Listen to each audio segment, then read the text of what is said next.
Hi, it's Debbie Williams. I'm an NLP trainer and hypnotherapist and also an addictions expert. And today I'm going to talk about how to get through those times when the sugar cravings are at their peak. And one of the things is to start to notice the times when you do crave sugary things. Often for people it can be 11 o'clock in the morning, or it can be 4 o'clock in the afternoon, that dip in the afternoon, or it can be evenings.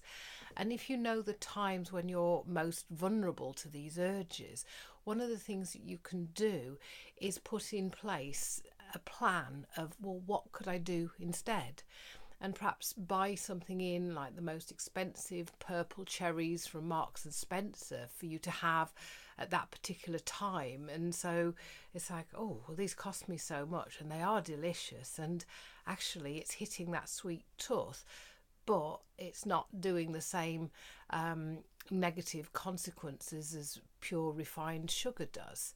And the second tip that I'm going to do in today's video is to procrastinate. So when you have an urge for sugar, then say to yourself, okay, later, not now, later. Because the urges are called urges. They're urgent calls to action. They're like these peaks of intensity in any addiction that makes you, respond to the craving and act upon it. If you recognise that these urges only last a couple of minutes at a time, and if you can ride over those urges and get to the other side, then that craving will wane. Because when you have an urge, you have this game of tennis going on inside your head. Oh, I want to, but I shouldn't. I want so much, shouldn't. I want so much.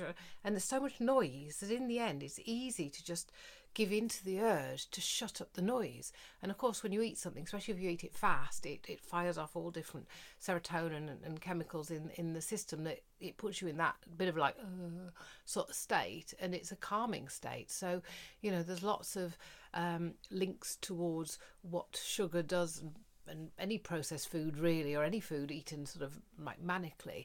So by saying I'll have it later, where can that argument go? Well, I want some. Yeah, later, not now, later. Oh, how can I argue with that? It's a bit like saying to a child who wants a biscuit, I want a biscuit, you can't have it. I want it, you can't have it. I want it, you can't have it. Oh, have the biscuit, just shut up.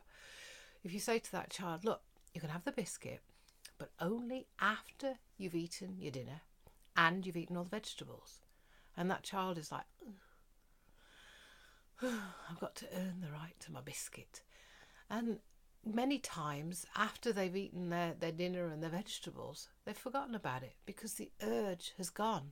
That intense, I want it now, has waned. And we're kind of like children inside with a lot of our behaviours.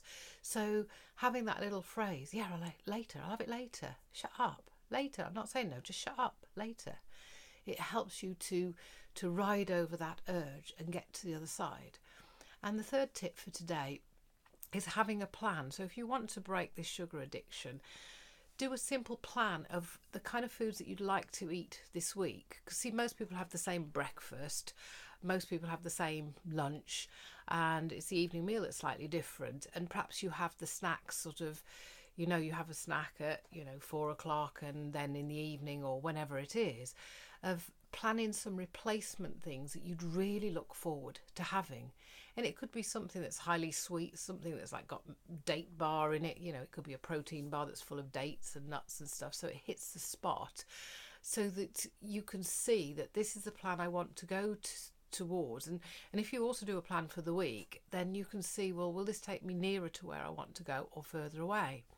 And it will also identify the times when you rebel against it.